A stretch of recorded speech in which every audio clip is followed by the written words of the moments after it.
Senang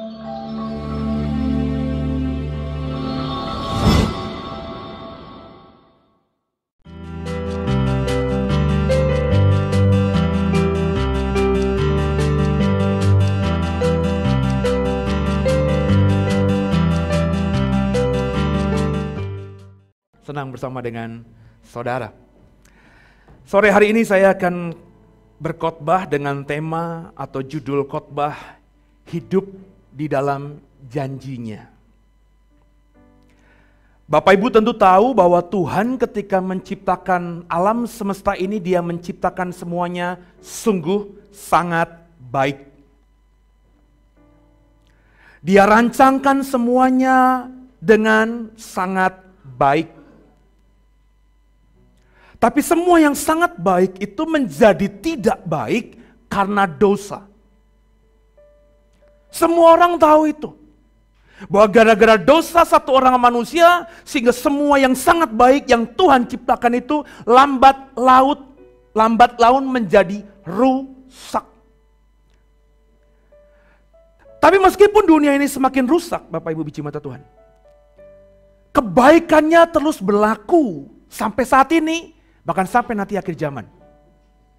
Kebaikannya itu berlaku dalam bentuk janji-janjinya terhadap kita. Itu makanya saya selalu berharap sungguh Bapak Ibu benar-benar mengerti setiap janji Tuhan. Itu kenapa saya berharap sungguh Bapak Ibu benar-benar mau hidup di dalam janji Tuhan itu. Apa sih untungnya Pastor kalau hidup dalam janjinya Tuhan itu? Di Alkitab kita ini ada beberapa tokoh Bapak Ibu yang dengan jelas Alkitab katakan hidup di dalam janjinya Tuhan. Abraham. Siapa yang tidak kenal Abraham? Dia ketika keluar dari Ur Kasdim cuma bawa badan, bawa istrinya, bawa Lot keponakannya. Alkitab tidak berkata lebih soal hal itu. Jadi jangan menafsirkan dia bawa kekayaan, dia bawa budak, dia bawa barang-barang semuanya. Saudara, Alkitab tidak ngomong itu. Alkitab hanya berkata dia bawa istrinya Sarah dan juga bawa keponakannya Lot. Tapi ketika dia sampai di tanah perjanjian, dia hidup dalam janjinya Tuhan. Bahkan raja-raja di sekitar tempat tinggalnya takluk sama Abraham. Ingat ketika Lot ditangkap, Raja Sodom. Wah, Sodom saat itu tuh kota adidaya, negara adidaya. Semuanya raja-raja hebat itu kalah sama Abraham yang tidak pernah menabiskan dirinya sebagai raja. Artinya Abraham diberkati Tuhan luar biasa ketika dia hidup dalam janjinya Tuhan. Alah, cuma satu Pastor. Bapak Ibu ingat Nuh. Bapak Ibu ingat Daud. Bagaimana Daud ini ketika diurapi jadi raja, dia hanya dalam bentuk anak-anak kecil yang mukanya masih kemerah-merahan, Alkitab katakan. Tapi ketika dia hidup dalam janjinya Tuhan, kita tahu bagaimana Tuhan mengangkat Daud ini dari nobody menjadi somebody. Dari orang yang tidak diperhitungkan menjadi raja yang sampai sekarang ini kalau orang Israel ditanya, siapa sih raja kalian itu? Makanya ada Zionisme. What the meaning of Zionisme itu? Orang-orang Israel modern hari ini kepengen negara mereka, pengaruh mereka, kekuatan mereka itu seperti zaman Sion dulu. Sion siapa? Sion yang bangun adalah Daud. Diberkati Tuhan luar biasa ketika orang-orang ini hidup dalam janjinya Tuhan. Jadi bodoh bagi saya orang Kristen yang tidak ngerti ini. Sorry aja, bodoh bagi saya orang Kristen yang tidak mau hidup dalam janjinya Tuhan ini. Apa sih Pak janji itu? Nah, untuk bisa mengerti janji itu kita tentu harus melihat Kamus Besar Bahasa Indonesia. Apa itu arti janji? Kalau kita lihat Kamus Besar Bahasa Indonesia, Kamus Baku Bahasa Indonesia, janji itu berarti ucapan yang menyatakan kesediaan atau kesanggupan untuk berbuat. Ketika saya berjanji kepada saudara, maka saya menyatakan kesediaan, kesanggupan untuk berbuat sesuatu yang saya janjikan itu. Saya janji sama kamu, saya akan memberikanmu mobil. Berarti saya mengucapkan janji kepadamu untuk sanggup memberikan kamu mobil. Tapi kalau kita lihat Kamus Besar Bahasa Indonesia berikutnya, ternyata janji itu tidak pernah bisa sepihak. Janji itu selalu melibatkan dua pihak. Maka dalam arti janji dalam Kamus Besar Bahasa Indonesia yang kedua adalah persetujuan antara dua pihak. Di mana masing-masing bersedia sanggup untuk berbuat yang dijanjikan itu. Janji yang ketiga dalam Kamus Besar Bahasa Indonesia juga berarti syarat ketentuan yang harus dipenuhi. Berarti bicara mengenai janji, bicara mengenai dua belah pihak yang saling berkomitmen untuk berbuat sesuatu yang sama-sama disepakati. Jadi ketika saya bertema khotbah hidup dalam janjinya, itu bukan semata bergantung hanya kepada Tuhan yang berjanji kepada kita, tapi ada bagian diri kita juga yang harus terlibat di dalam itu, sehingga janjinya tergenapi, terpenuhi dalam diri kita masing-masing. Yang mari sama-sama kita siapkan hati. Kita buka salah satu janji Tuhan yang paling kau hafal mungkin. Yesaya 48 ayat 18. Sama-sama kita buka.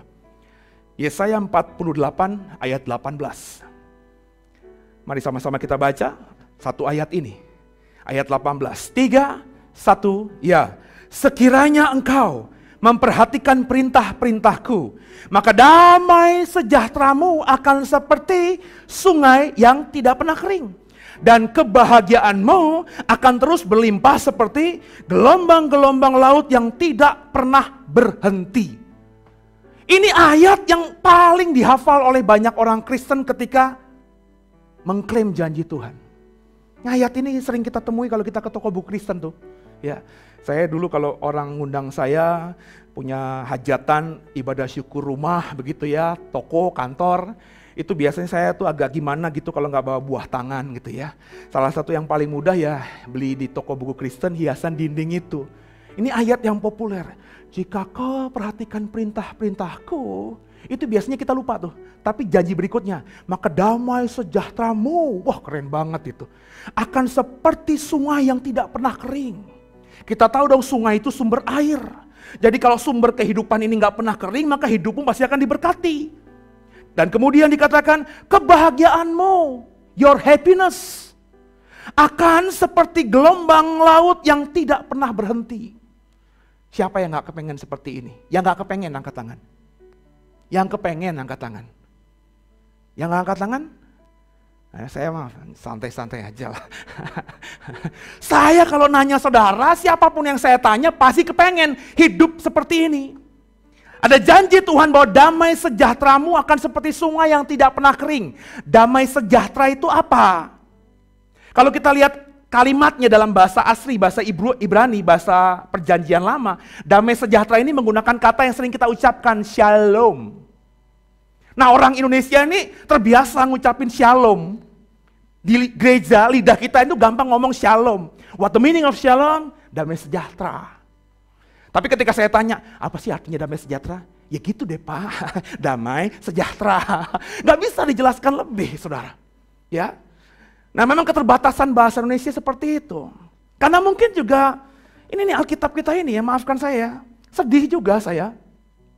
Mestinya banyak gereja-gereja besar ya. Saya sih berharap sungguh dan berdoa sungguh gereja-gereja besar itu yang uang nggak menjadi masalah gitu ya. Itu mestinya mendonasikan uang yang itu banyak itu ya daripada memperbesar gedung gerejanya. Lebih baik didonasikan, kumpulin semua ahli-ahli teologi, ahli-ahli bahasa itu untuk menerjemahkan bahasa ke dalam bahasa Indonesia yang agak berbeda gitu dengan LAI ini. Kita tuh di Indonesia tuh terpaku sama terjemahan LAI, Lembaga Alkitab Indonesia. Sehingga mau gak mau kita yang tidak punya pengetahuan lebih dengan bahasa asing, ya otomatis teologi kita ini terkungkung sama ya LAI ini satu ini. Padahal kalau mau ngomongin terjemahan bahasa Inggris aja, banyak loh, bener ya? King James aja ada banyak. Ada King James, ada New King James. Ya, ada NIV, ada NISB. Wah, banyak sekali saudara, ada puluhan. Mungkin kalau benar-benar dihitung dengan sempurna, ada ratusan kali terjemahan ke dalam bahasa Inggris. Nah kalau kita lihat terjemahan bahasa Inggris tentang apa sih sebenarnya kata shalom itu, saya ketemu memang Alkitab terjemahan Inggris lainnya menafsirkan shalom dengan damai sejahtera tadi. Tapi kalau kita lihat di terjemahan lain contohnya ya, damai sejahtera atau shalom itu, NIV saja, ya atau ini King James, Alkitab yang lainnya itu biasanya menerjemahkan shalom dengan your peace, damaimu. Jadi damai sejahtera itu bicara mengenai damai. Damai itu bicara mengenai ketenangan. Lu gak stres, lu gak khawatir. Datang pos, wah tagihan, tenang aja. Ya, datang telepon dari apa tuh? Yang nagih-nagih utang tuh apa tuh? Nah, tuh pengalaman tuh ya. Debt collector diteleponin, santai aja, nggak stres, nggak emosional. Dia nadanya tinggi juga kita santai aja. Kenapa? Damai. Siapa nggak kepengen begini? Ketemu cuma telur ceplok dibagi 4 karena kita nggak punya uang, damai. Ketemu babi bukan cuma sepotong tapi seekor kita bisa beli, kita guling sendiri, damai. Berapa banyak sekarang yang makan enak aja masih bisa merasakan damai? Bener nggak? Ada Palasmana nggak di sini? Nggak ada ya? Palasmana tadi kita makan babi di samping, dia nggak makan babi. Kenapa? Ya saya sudah menghindari kaki 4 katanya gitu. Oh bahaya dong gue deket-deket lo, gue bilang gitu kan. Karena gue kaki 2 kan. Dia kan pemakan kaki 2 saudara. Makanya saya bilang sama teman-teman nanti kalau kita pergi kemana-mana jangan tidur sekamar sama Palasmana. Ya karena dia pemakan kaki 2 gitu ya. Nah saudara biji mata Tuhan, kekasih Tuhan, damaimu. Kemudian ada terjemahan lain, terjemahan NASB. New American Standard Bible, itu saya suka sekali. Menerjemahkan kata shalom itu dengan terjemahan Inggris, your will. Hal-hal yang baik, aduh. Enak gak sih? Kalau hal-hal yang baik yang kita mimpikan itu akan terus terjadi seperti sungai yang tidak pernah kering airnya. Hal-hal yang baik, your will. Bukan itu saja janji Tuhan. Nggak berhenti di situ, masih tolong munculkan lagi ayat 18. Ada kalimat berikutnya. Dan kebahagiaanmu.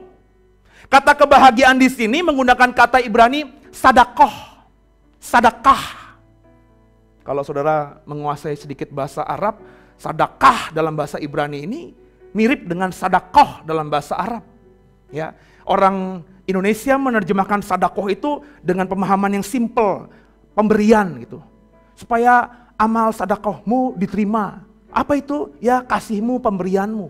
Tapi sadakah dalam bahasa Ibrani itu artinya hampir semua terjemahan Inggris menerjemahkan dengan righteousness, kebenaranmu. Tapi ada satu juga terjemahan lain saudara yang saya suka. Contemporary English Version menerjemahkan sadakah atau righteousness itu dengan terjemahan Inggris good fortune.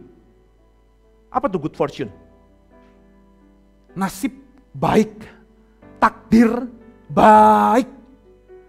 Bukankah kata orang kita ini hidup dengan takdir Tuhan? Dan memang saudara ada sampai saat ini karena takdir Tuhan. Kau ada, bahkan sebelum ada dalam perut ibumu, sebelum kau dirajut dalam kandungan ibumu, Tuhan bilang, aku sudah tahu.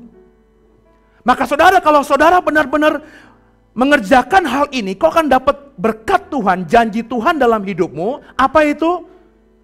Your fortune, nasib baik akan terus menyertaimu seperti gelombang laut yang gak pernah berhenti. Terjemahan yang lainnya, International Standard Version.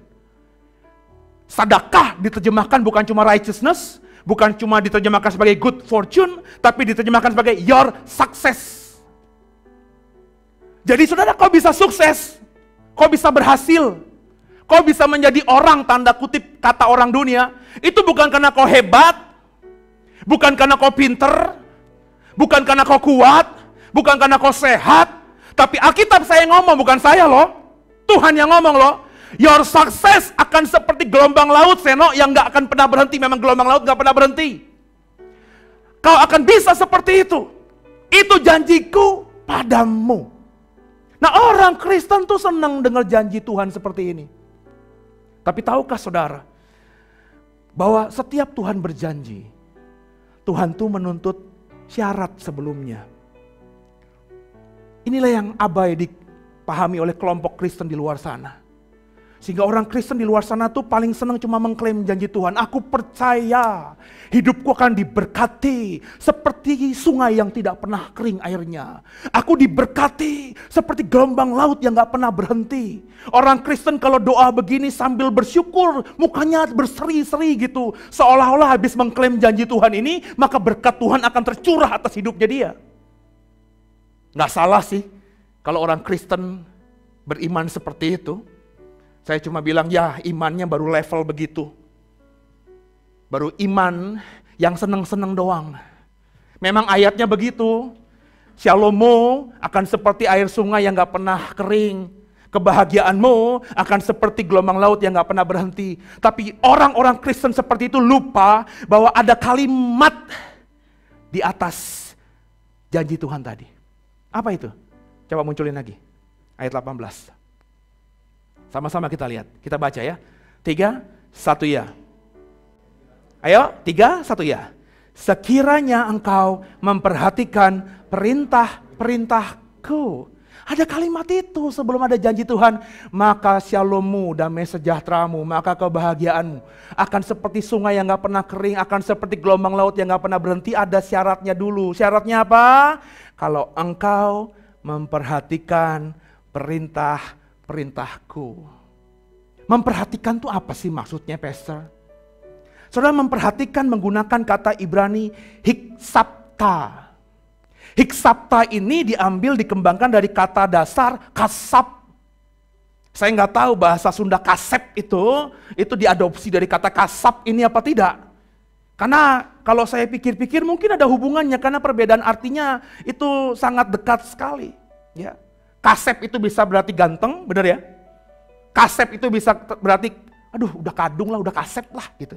Ya. Tapi kasap dalam bahasa Ibrani, kalau kita lihat terjemahan Inggris, itu kebanyakan diterjemahkan Inggris dengan kata paid attention. Agak mirip dengan terjemahan Indonesia tadi, perhatikan. Tapi ada terjemahan Inggris lainnya yang menerjemahkan kata kasap tadi dengan kata listen, dengar. Ada juga terjemahan Inggris yang menerjemahkan dengan menjadi give heed. Apa itu give heed? Give heed itu artinya saudara harus benar-benar menghiraukan perintah Tuhan itu. Jangan kau abaikan perintah Tuhan itu. Kemudian juga ada terjemahan Inggris yang menafsirkan kasap itu atau hiksapta itu dengan mark well. Catat itu baik-baik. Beri garis merah. Bahasa saya kalau jadi dosen itu di stabilo. Jadi perintah Tuhan itu bukan cuma didengarkan. Perintah Tuhan itu bukan cuma dibaca. Tapi perintah Tuhan itu benar-benar harus kita bold gitu.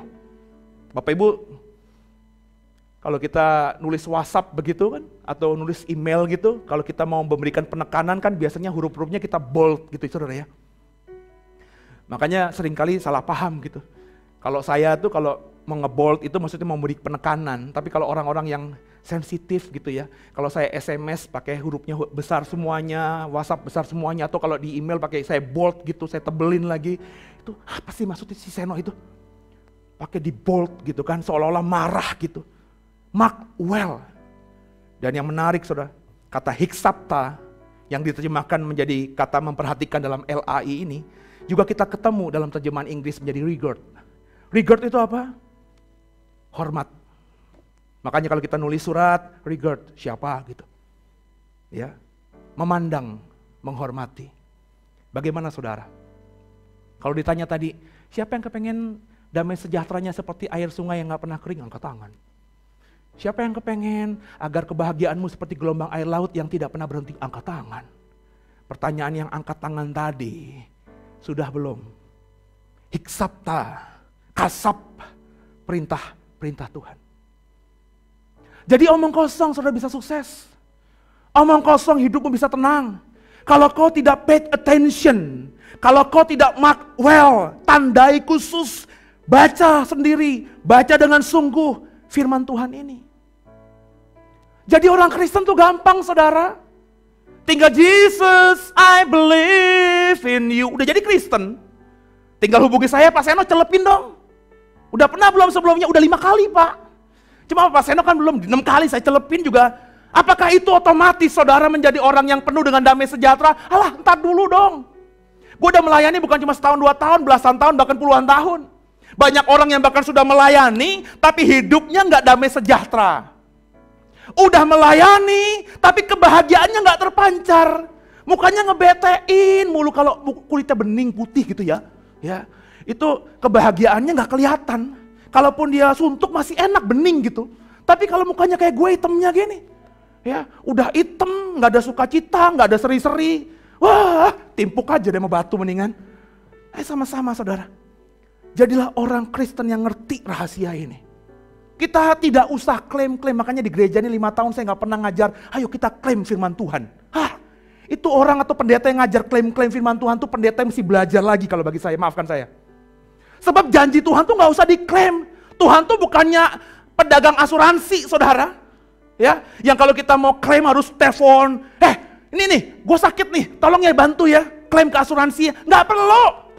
Tuhan tuh kalau udah janji, dia pasti tepati janji. Nah, supaya janjinya tertepati pada diri kita, janjinya bisa kita hidupi, maka kerjakan dulu bagianmu.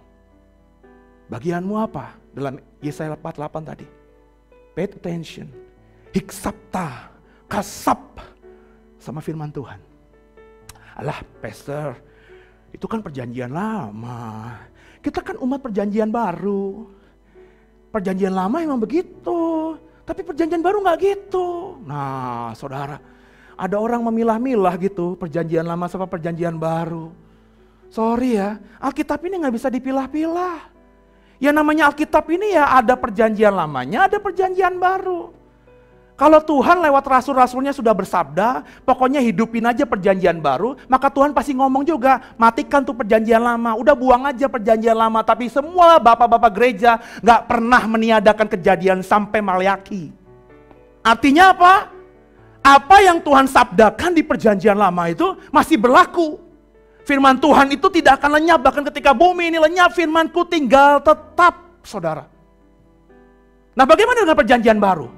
Konsisten gak dengan perjanjian lama bahwa kalau mau hidup dalam janjinya Tuhan harus kerjakan syarat-syaratnya? Oh iya. Yang mana, pastor? Coba kita buka satu ayat yuk. Yohanes 15 ayat 7. Ini ayat juga sangat populer. Yohanes 15 ayat 7. Haleluya. Sama-sama kita baca ya. 3, 1, ya.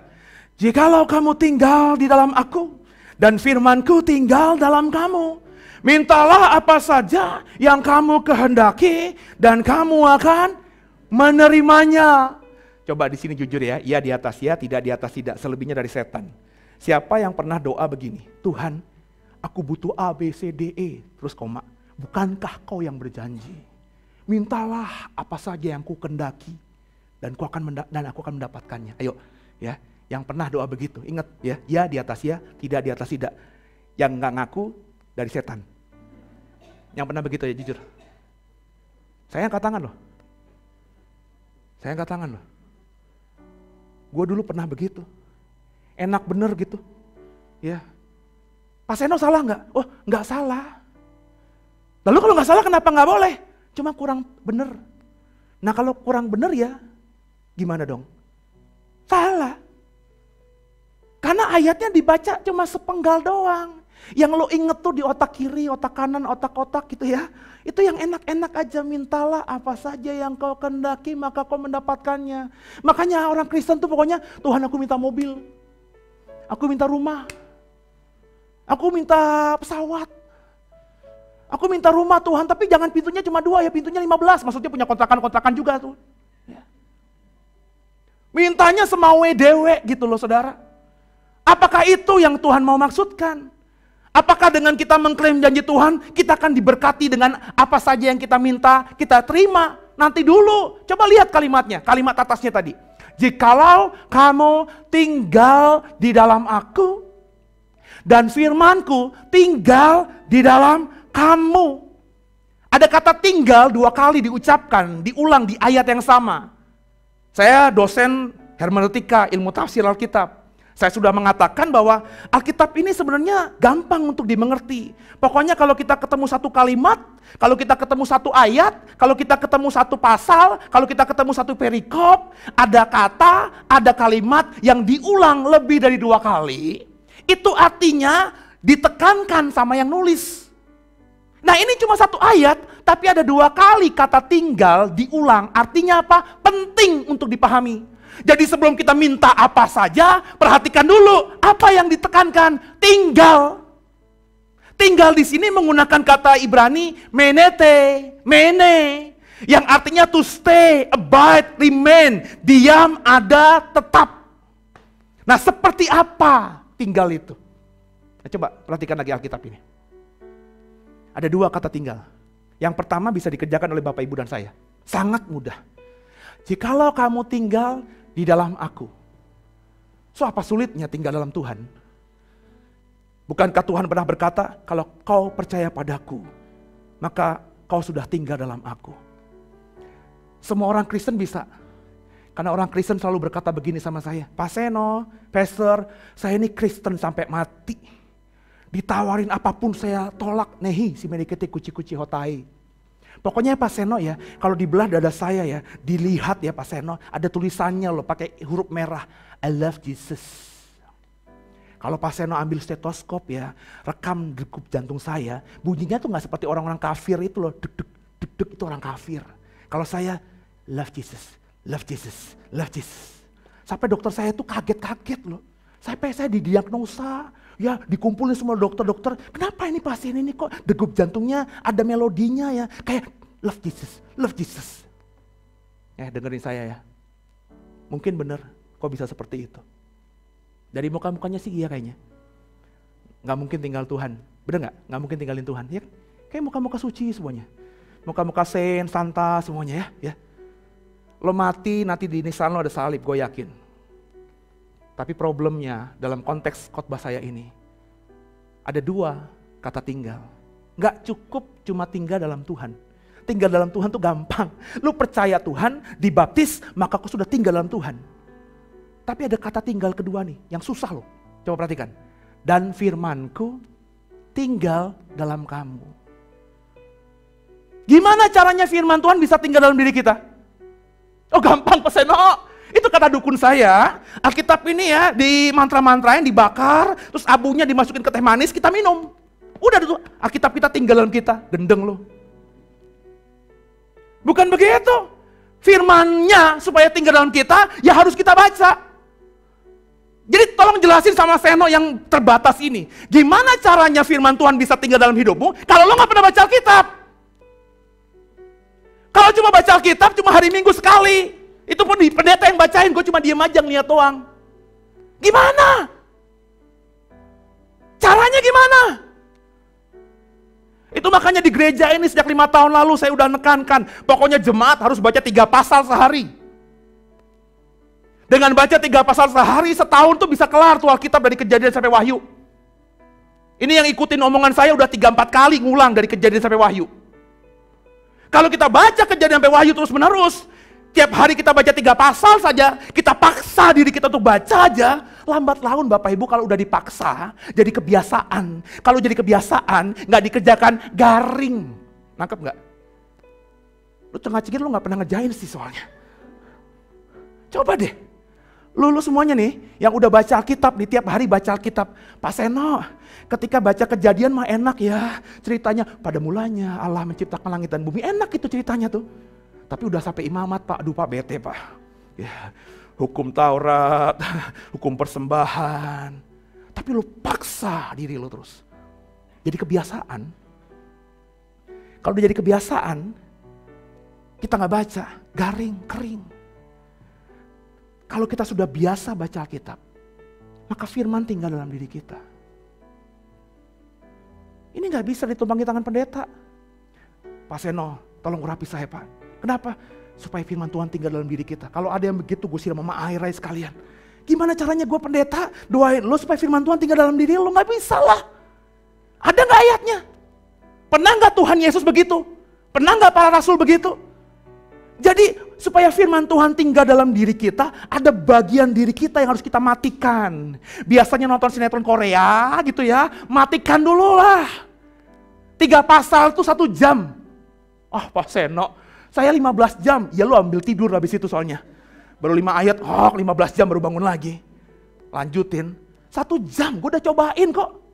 Pasal yang pendek, pasal yang panjang kalau kita baca dengan konsisten, 1 jam kelar. Habis itu ngapain? Monggo nonton sinetron Korea lagi. Nggak ada yang masalah. Monggo ngegosip lagi, kan dari muka-mukanya muka-muka tukang gosip semuanya di sini. Gatel gitu lidahnya kalau nggak ngegosip gitu ya. Ya. Itu si UAS tuh Pak ngomongin salib. Aduh, di sosmed gue sampai bosen gue nih, dari pendeta, level pendeta sampai level Kristen abangan ngomongin salib. Kayak orang udah bener aja gitu. Ya, saya bilang ya biarin aja lah. Si UAS itu kan ngomongin salib di komunitasnya dia ya. Ya, kayak gak pernah denger aja pendeta. Untung puji Tuhan saya gak pernah loh jelekin agama lain loh. Ya. Tapi kan Bagi saya normal aja gitu kalau ada pendeta jelek-jelekin agama lain, bukan jelek-jelekin ya, menunjukkan perbedaan agamanya dengan agama lain. Cenderungnya pasti gimana? Merendahkan agama lain kan itu otomatis lah. Tapi kalau untuk lingkup sendiri kan gak apa-apa. Yang salah itu memang yang upload itu tuh, yang jadi akhirnya jadi viral tadi. Ya, ada pendeta-pendeta apa bikin klarifikasi, nantangin lagi. Tadi baru saya dapat lagi ada pendeta dari NTT nantangin debat. Lu kayak main tinju gitu. Tuhan bilang kalau kau ada punya musuh, ampuni. Berapa kali Tuhan? 7 kali? Enak aja loh, 70 kali 7. Ngapain lagi udah diampunin? Doain. Supaya dapat hidayah. Iya kan? Ya, waktu Tuhan bukan waktu kita kan. Siapa tahu nanti 5 tahun lagi si UAS itu ada di the way. Wih loh, udah bertobat. Lu sekarang maki-maki dia kurang ajar. 5 tahun lagi dia di sini. Lu masih bilang kurang ajar? Jangan-jangan gara-gara dia ngomongin salib itu Tuhan jamah dia, kan bisa jadi. Kok? Iya kan bisa jadi gak? Bisa jadi gak Seno yang lagi ngomong firman ini 5 tahun depan lagi? Bisa jadi mas saudara. Tapi jangan diamin, awas diamin ini, gua hajar. Maksud saya semuanya bisa kemungkinan. 5 tahun ke depan saya jadi jemaat bisa, saudara yang jemaat sekarang 5 tahun ke depan bisa khotbahin saya. Nggak nutup kemungkinan. Selama belum mati semuanya serba mungkin. Maka jangan jelek-jelekin lah saudara, jangan maki-maki lah. Saya tuh greget memang kalau ada pejabat yang gimana di Facebook saya, kok bisa lihat itu. Tapi kalau ngomongin agama, saya bilang saya berhati-hati sungguh. Ya. Karena biar bagaimanapun mereka punya kepercayaan sendiri. Kepercayaannya beda dengan kita, dihubungin gimana. Makanya gue kalau suruh debat, saya pernah diundang berkali-kali. Pak Seno yuk debat yuk antar agama. Ih ngapain? Pegangannya aja beda. Gue Alkitab, dia Quran, Tripitaka, Weda. Lah hukumnya beda, yang ada debat kusir, saudara berantem, gak ada gunanya. Kecuali kalau Pak Seno, kita debat di restoran yuk. Maksudnya debat siapa yang paling banyak makannya, pendeta atau ustadz? Oh gue mau tuh. Ya, gue mau. Tapi kalau debat agama, ya ampun. Tapi kalau sharing, oke lah. Tapi kalau debat, saudara, yuk sama-sama kita belajar. Jadilah orang yang tinggal dalam Tuhan dan firman-Nya tinggal dalam kita. Nah, tinggalnya gimana? Lihat konteksnya. Yohanes 15 itu konteksnya soal pokok anggur. Yesus pokok dan kitalah carangnya. Ingat lagu sekolah minggu itu? Nah, tinggal itu diibaratkan Tuhan lewat perumpamaan pokok anggur itu. Jadilah carang anggur yang melekat atau tinggal di pokok anggur yang benar. Nah, ini konteks anggur ini banyak disalahpahami sama orang Indonesia, Bu. Kenapa? Di Indonesia ini jarang orang punya pohon anggur, benar nggak? Kalaupun punya, belum tentu berbuah, benar nggak? Kalaupun berbuah, nggak pernah gue lihat dengan mata gue di Indonesia ada orang punya pohon anggur, anggurnya berbuah sampai bertandan-tandan. Nggak bisa, kenapa? Tanahnya beda. Orang Indonesia itu kalau ngomongin pokok anggur tuh mikirnya pohon mangga gitu. Pohon nangka, pohon rambutan, beda. Jenis pohonnya aja beda. Anggur itu pokoknya nggak gede kayak pohon mangga gitu, kecil. Nah dia tuh rantingnya banyak, makanya kalau kita lihat di Google aja, kalau kau nggak ada kesempatan lihat pohon anggur di Perancis sana gitu ya, di Google, dengan kita ke Google kita sudah ke Perancis sana. Kita tahu tuh petani-petani anggur tuh biasanya habis punya pokok anggur yang bagus, kemudian carangnya tuh digantung sama bambu-bambu gitu. Supaya rantingnya ini hanya melekat pada dia. Kalau ada ranting yang panjang menjuntai ke bawah, sampai ke tanah, maka langsung dipotong sama si petaninya. Nggak ada carang anggur yang sama petaninya diizinkan nyentuh tanah. Karena kalau nyentuh tanah berarti si carang ini bergantung penuh sama tanah juga. Tanah itu adalah sumber pokok yang lainnya, nggak bergantung sama pokok anggur ini. Nah saudara, kalau saudara melekat pada pokok anggur yang benar, carang yang melekat pada pokok anggur yang benar, memang pasti berbuah. Jadi isunya Yohanes 15 ini bukan berarti berbuah apa tidak. Siapa yang mengaku dirinya adalah carang anggur yang benar dan Yesus adalah pokok anggurnya? Boleh angkat tangan. Enggak ada. Jadi lu carang setan semuanya. Ini darah Yesus. Gue nanya bener, gue sedih loh gue nih. Gue nanya lagi ya, tolong denger deh. Siapa di sini yang merasa dirinya carang anggur dan Yesus pokok anggurnya? Boleh angkat tangan. Alhamdulillah, makasih Tuhan. Ternyata Cuma gak denger aja tadi ya. Dengerin Seno ya.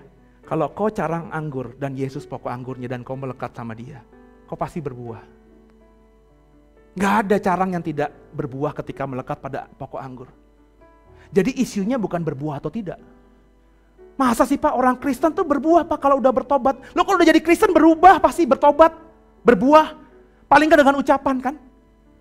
Kalau udah jadi Kristen kan ngucapnya enak tuh, shalom. Bener gak? Kalau udah jadi Kristen berubah sikapnya. Ya, karena firman Tuhan mengajarkan kasih, maka kalau dipepet orang yang tadinya monyet, haleluya, gitu kan jadi berubah. Jadi isinya bukan berbuah atau tidak. Kalau kau baca sungguh Yohanes 15, carang yang melekat pada pokok anggur yang benar supaya tidak dipangkas, tidak dipotong. Carang ini, ranting ini bukan cuma harus berbuah, sudah berbuah dia, tapi berbuahnya harus lebat. Berbuahnya harus apa? Lebat. Sekarang ukurannya ini. Saya balikin sama semua saudara di sini. Kau yang paling tahu dirimu sendiri. Apakah kau sudah berbuah lebat atau tidak? Itunya makanya Alkitab katakan dalam Yohanes 15, kalau sudah berbuah tapi gak lebat, dipangkas. Sebagai carangnya Tuhan, kita harus berbuah, bukan cuma sekedar berbuah, tapi berbuahnya lebat. Dinikmati. Kalau buahnya cuma satu, si petani doang yang menikmati. Ih manis ya pokok anggurku ini buahnya hasilnya. Tapi kalau buahnya lebat, dia bisa menghidupi keluarganya, dia bisa jadi berkat bagi banyak orang. Ketika buah itu diperas jadi anggur yang manis, dia bisa bikin pesta, orang yang datang ke pestanya bisa menikmati, jadi berkat. Makanya firman Tuhan katakan, kau harus jadi terang, jadi garam, berdampak pada dunia ini. Kalau cuma berbuah, buahnya gak akan bisa berdampak, cuma satu kok. Lu punya pohon mangga, buah cuma satu, bisa jadi berkat buat se-RT nggak? Nggak ada.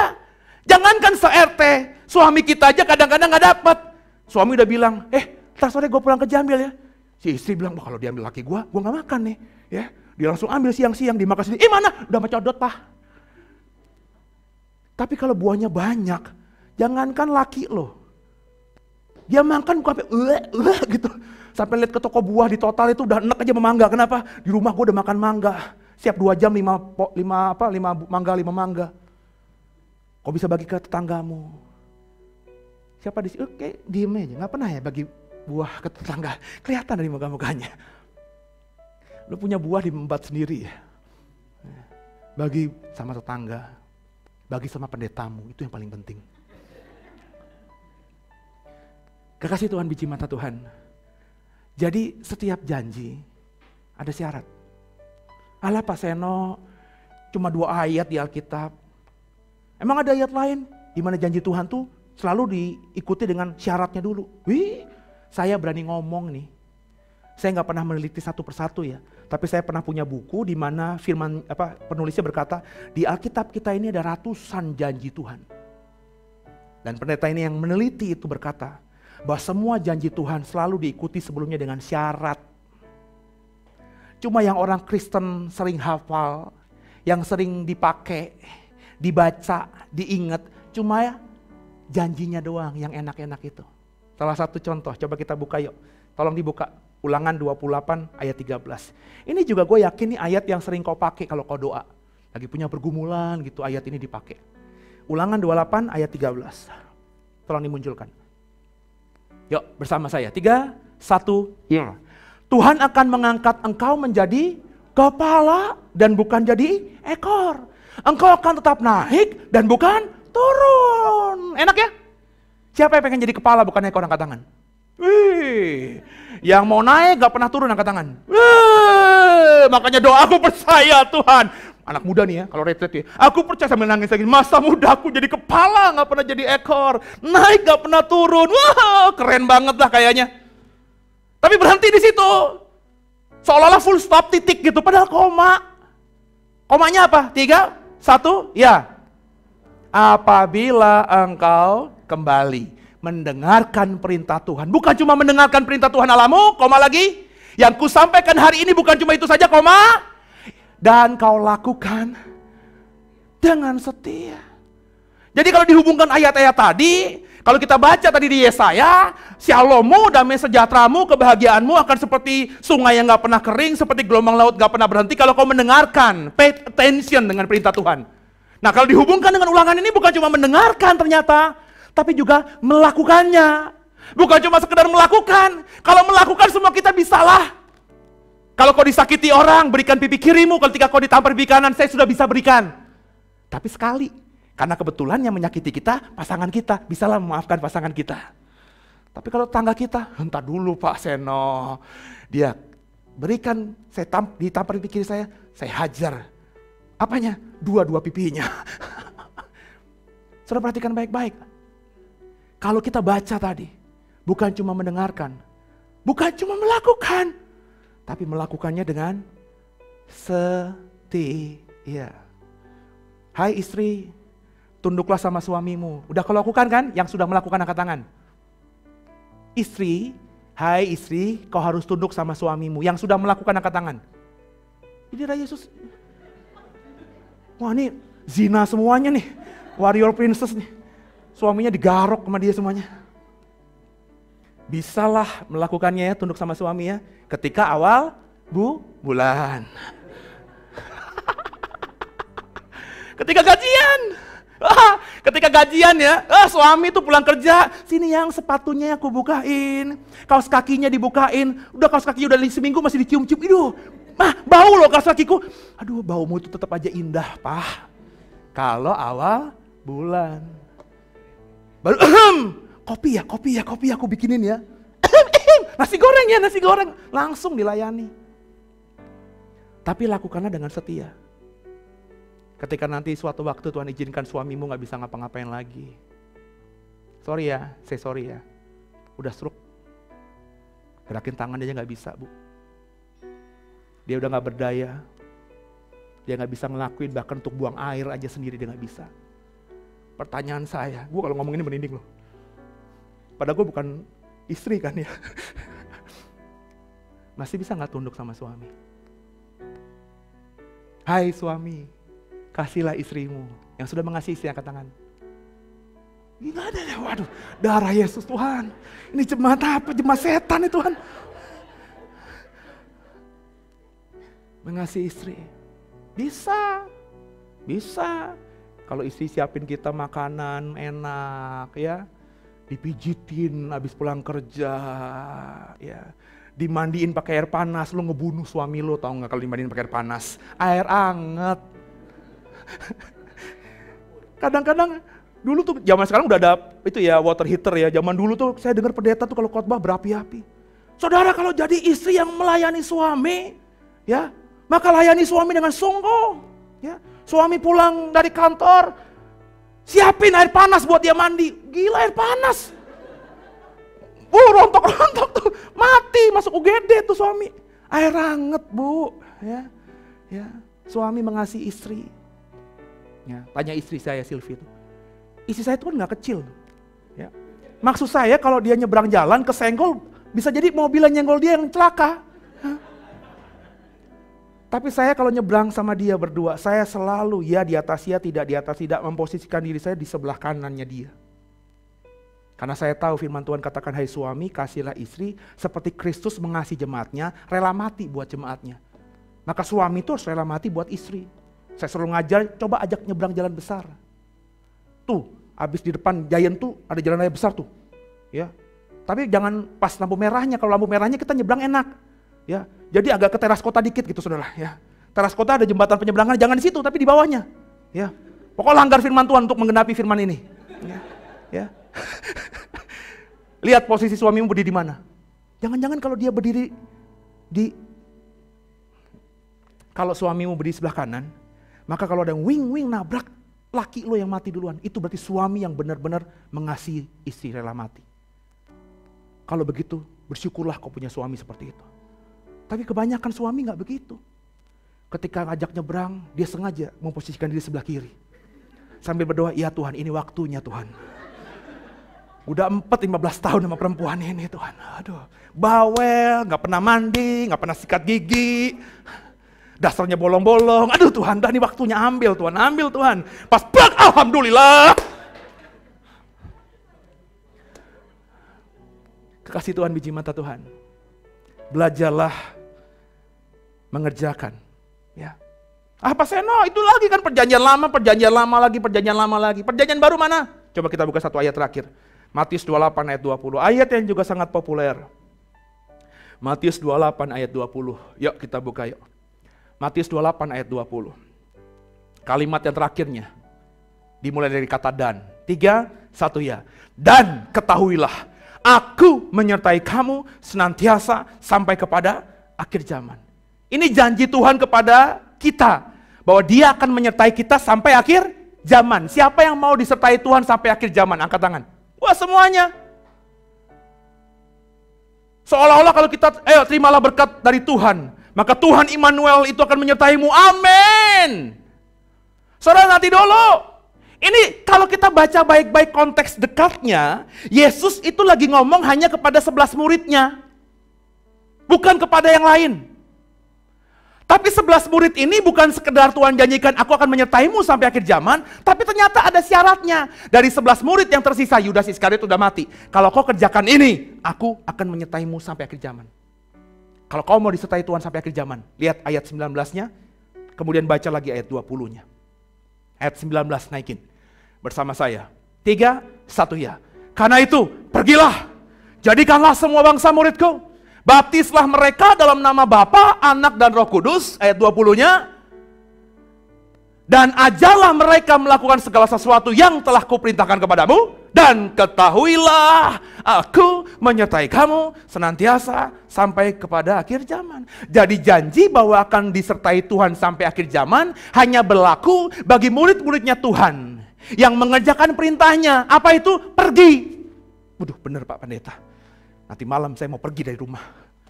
Kenapa? Gue udah kesal sama keluarga. Bukan itu. Pergi dari gereja, tinggalin the way. Bukan itu. Pergi di sini bicara mengenai lu nggak bisa jadi orang Kristen yang cuma di kamar, doa, berlutut, angkat tangan, menyembah Tuhan. Saya tidak bilang itu tidak penting. Masuk kamar, berdoa, baca Alkitab, menyembah Tuhan itu penting. Tapi pentingnya hanya untuk dirimu. Supaya iman kita bertumbuh, iman kita naik, dan akhirnya kita bisa mengerti apa mau Tuhan. Tapi ekspresi dari kita masuk kamar, lipat tangan, doa, baca Alkitab, menyembah Tuhan itu apa? Pergi. Maka gereja ini gak bisa cuma berkumpul di gereja saja, harus pergi. Saudara gak bisa jadi orang Kristen yang cuma egois gitu. Yang penting aku selamat. Yang penting aku sudah ke gereja. Yang penting terima perjamuan Tuhan setiap hari Minggu. Yang penting aku didoakan pendeta. Gak bisa. Saudara harus pergi. Kalau saudara hanya untuk mementingkan dirimu. Kau berdoa untuk kebutuhanmu. Kau baca Alkitab hanya untuk membuat imanmu bertumbuh. Tapi kau gak peduli sama sekitarmu. Jangan mimpi Tuhan akan menyertaimu sampai akhir zaman. Immanuel itu, Allah beserta kita itu, kalau dihubungkan dengan Matius 28, akan dimiliki hidup dalam kita. Kita bisa menikmati tinggal dalam Tuhan itu, kalau kita pergi. Ngapain? Beritakan Injil kepada seluruh bangsa. Nah, bangsa di sini jangan dipikirin ke luar negeri.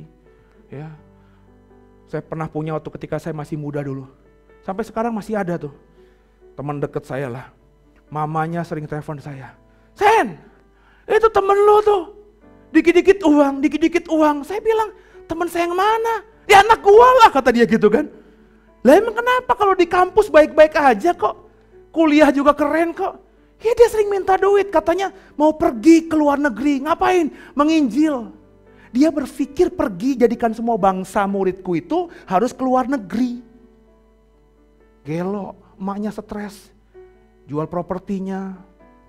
Jadikan semua bangsa, kata bangsa di situ bukan berarti kita harus keluar negeri loh. Bangsa itu ya paling tidak kalau kita artikan dengan sempit, ya orang yang berbeda ras dari kita, berbeda suku dari kita. Makanya gereja ini kan agak variatif gitu. Kalau kau lihat, saya sadar saya hitam, ya. Maka ketika Tuhan perintahkan, Sen, layani aku, rintis gereja. Yang saya cari pertama tuh bukan orang Jawa. Karena Jawa sudah saya wakili. Yang saya cari orang apa? Orang Batak pertama. Karena meskipun muka gue Batak, gue bukan Batak. Orang tuh gak ada yang percaya gue orang Jawa, tau gak lo? Pasti kalau ketemu saya tuh ya, marga apa Le? Marga apa? Gak ada yang percaya saya orang Jawa. Oh sorry, bukan adalah kita ya, bukan. Famu apa? Dipikir saya orang Ambon. Ketika saya, bapak saya Klaten, ibu saya Kediri, bohong lu. Lu nama gue Suseno. Mana ada orang Batak Suseno? Ya. Nah sudah jadikan semua bangsa, saya cari orang Batak. Yang saya cari berikutnya apa? Orang Chinese. Nah, saya punya cerita nih, saya bukan rasis ya. Kalau saya rasis nggak ada orang Batak di sini, nggak ada orang Cina di sini. Ya. Saya punya teman beberapa bulan lalu minta saya untuk membantu dia ditabiskan jadi pendeta, gerejanya ditabiskan. Saya datang ke sana. Ketika saya datang, saya lihat asar yang nyambut saya orang Batak. Saya masuk, saya duduk, ibadah dan mulai. Singernya Batak semuanya. Tahu dari mana? Mukanya kotak-kotak semuanya. WL-nya Batak kelihatan banget. Teman saya pendetanya, gembalanya Batak. Istrinya Batak, anak pendetanya Batak juga. Jemaatnya, iya ya anak pendetanya Batak juga lah ya. Masa orang anak Cina gitu kan, berarti anak adopsi dong. Ya. Jemaatnya Batak juga.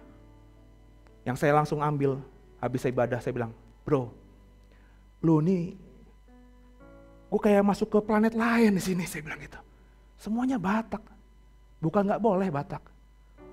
Tapi lihat dong, Alkitab katakan pergi, jadikan semua bangsa muridku. Maksudnya gimana? Ya lu cari orang Cina satu kek. Gimana caranya? Ya lu di pinggir jalan sama orang Cina, tarik aja lah ada pokoknya. Ya lu dandanin masuk ke gereja jadi asar gitu. Supaya apa Pastor? Supaya apa Pastor?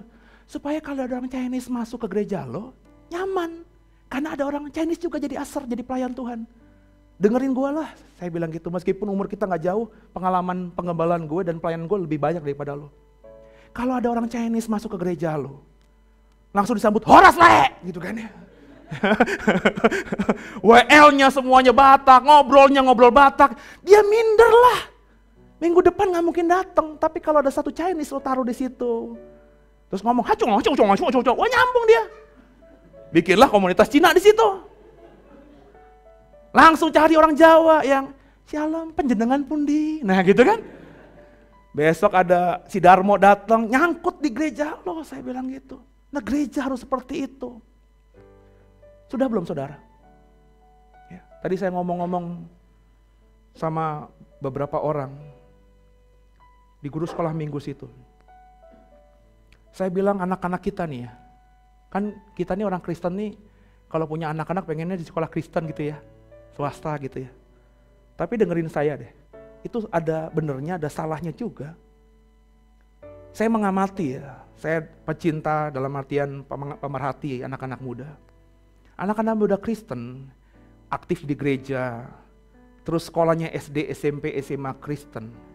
Dengerin saya, sulit bergaul dengan orang di luar sana. Karena terbiasa dengan homogen, nggak terbiasa dengan heterogen yang beraneka macam itu. Susah bergaul. Nggak usah jauh-jauh. Sean aja anak saya, dia baru satu SMP. Dari TK, SD, SMP, dia di sekolah Kristen. Itu ketika, kan saya sekolahkan sekolah bola tuh, kalau Bapak Ibu ingat saya pernah upload ya. Dia nggak sekolah bola lagi, sekarang ini. Salah satu alasan yang tidak terucap dari dia, tapi saya berani yakin. Nah kan tuh anak gua dong, degup jantungnya aja deg-deg gue tahu artinya apa. Deg-deg gue tahu artinya apa. Jadi gak perlu dia katakan, gue tahu. Kenapa? Karena di sekolah bola itu, yang lainnya itu beda. Ahmad, Junet, gak ada yang Samuel, David, gak ada. Dia merasa dia negeri yang asing. Makanya saya lagi doa. Saya udah ngomong sama istri. Gue lagi doa nih, ntar SMA, enggak lah di sekolah swasta lah. SMA negeri aja. Kalau perlu SMA negeri perintisan petang. Nah, udah perintisan petang lagi lah. Supaya apa? Supaya dia bergaul dengan orang-orang yang tidak seagama dengan dia. Susah loh saudara. Kalau kau bergaul hanya dengan orang yang seagama. Tuhan tuh ciptakan beraneka ragam.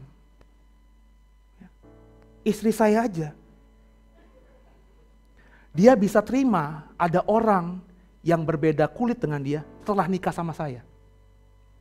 ketika dulu nikah, ingat ya, gue orang Jawa. Bokap gue itu Kristen tapi lahir dari kejawen dan kebanyakan setengah keluarga dari bokap itu kerudungan semuanya. Ketika saya nikah, dia gak perlu ngomong tapi gue bisa lihat ekspresi mukanya. Itu yang datang jilbab semuanya. Ya, dia gimana gitu, saya bilang yang bude. Yang bule. Kenapa? Tanya, dari keluarganya Chinese. TK, SD, SMA, SMP, SMA gak pernah pindah-pindah, Kalam Kudus mulu. Sipit-sipit semuanya. Ya. Di gereja, teman-teman di gereja lama, semuanya pekerjaannya Chinese semuanya. Yang hitam cuma saya satu. Makanya dia mungkin suka sama saya karena saya agak beda. Ya. Susah bergaulnya. Ya. Maafkan saya ngomong aja apa adanya. Kalau udah, matikan. Kenapa? Roh jahat, ya sama kayak UAS loh. Saya bilang gitu. Sampai sekarang. Ya, kalau saya tuh sama, udah katam, kenapa? Depan rumah ibu gua masjid gede, toanya ke kamar gua. Itu kalau pas Idul Adha, ya, Idul Fitri, sampai pagi itu saudara saya begadang juga nggak bisa tidur. Ya. Kalau sekarang udah pakai kaset, enak tuh. Kalau pakai kaset enak bisa tidur kita. Tapi kalau yang anak-anak itu kan darah tinggi ya. Tapi saya bisa terima karena saya hidup memang seperti itu. Ya. Susah deh. Saya bilang sama guru-guru Genji, mulai besok kalau ke panti asuhan, jangan ke panti asuhan Kristen, saya bilang gitu. Ke panti asuhan Islam. Kalau besok mau pergi-pergi, ya kalau perlu cari sopirnya yang ada hitam-hitamnya di dahinya. Supaya ketika sopirnya bilang, Assalamualaikum, anak-anak kita nggak kerasukan setan gitu, nggak gitu. Tapi bisa jawab, Waalaikumsalam. Ih Pak Seno, masa anak-anak dijawab begitu? Nggak ada salahnya, nggak dosa. Ketika orang seberang bilang sama kita Assalamualaikum, kita balas dengan Waalaikumsalam. Kok gitu Pak Seno? Di Koptik, Kristen Koptik di Mesir, saya pernah ketemu sama itu ya, yang hitam-hitam itu, pendetanya. Itu ketemu saya di bandara Mesir, ngomongnya sama saya bukan Shalom Aleichem loh. Assalamualaikum. Lah kalau orang seberang salam ke saya Assalamualaikum, terus saya jawab Shalom Aleichem, berantem kita di situ. Lagian Shalom Aleichem sama Waalaikumsalam itu artinya sami. Assalamualaikum, damai sejahtera untukmu. Shalom Aleichem, sami.